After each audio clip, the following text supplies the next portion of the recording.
Et en fait, comment obtenir ces cartes-là. Un point très important, c'est la période de retour, qui a été utilisée pour établir le RPF 2024. En fait, une période de retour de 475 ans. Là, on s'aligne sur ce qui est fait en Europe, aux Eurocodes.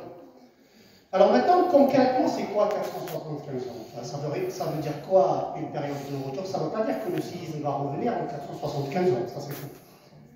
En fait, 475 ans, si on prend un bâtiment, nous, quand on construit en génie civil, on construit pour une durée de vie de 50 ans pour le bâtiment, 100 ans pour le pont. On ne construit pas pour l'éternité. Donc, si vous prenez un bâtiment, la durée de vie, c'est 50 ans. La probabilité de dépassement en 50 ans, elle est égale à 10%. En fait, ce n'est pas la période de retour qui est fixée au début. Ce n'est pas TR égale à 475 qui donne ça. Non, c'est ça qui donne le TR égale à 475.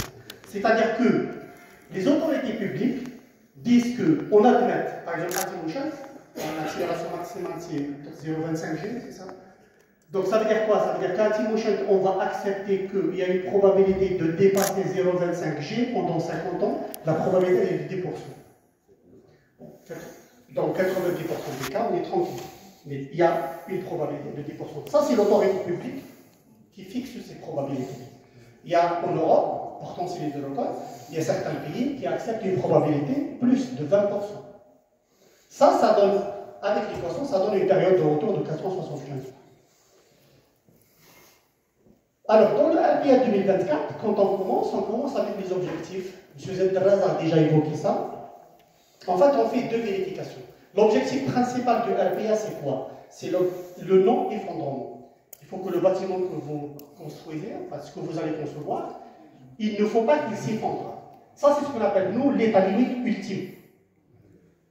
Mais après, il n'y a pas que l'état limite ultime, parce qu'on se trompe souvent, en fait, des étudiants se trompent, quand on fait du séisme, on fait que l'état limite ultime. Non, il y a d'autres vérifications qui s'appellent l'état limite du service, c'est les objectifs de limitation de dommages.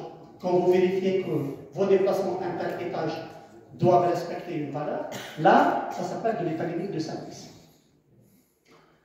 Alors, le non-effondrement, ça veut dire quoi? Le non-effondrement, donc ça c'est l'état limite ultime, donc on revient à la probabilité de 10% de dépassement de 10% en 50 ans pour un bâtiment ordinaire. Et donc, ça veut dire quoi? Ça veut dire qu'il faut que votre ouvrage ne s'effondre pas, ça veut dire que sa résistance soit supérieure à l'action sismique, principalement. Autrement dit, on va comparer des forces. Tous les gens qui font de la mécanique comparent des forces. Une force de résistance supérieure à une force sismique, par exemple. Alors maintenant, on a cette action sismique, donc on a une carte d'accélération, on a une carte de zonage sismique, de l'alliage sismique.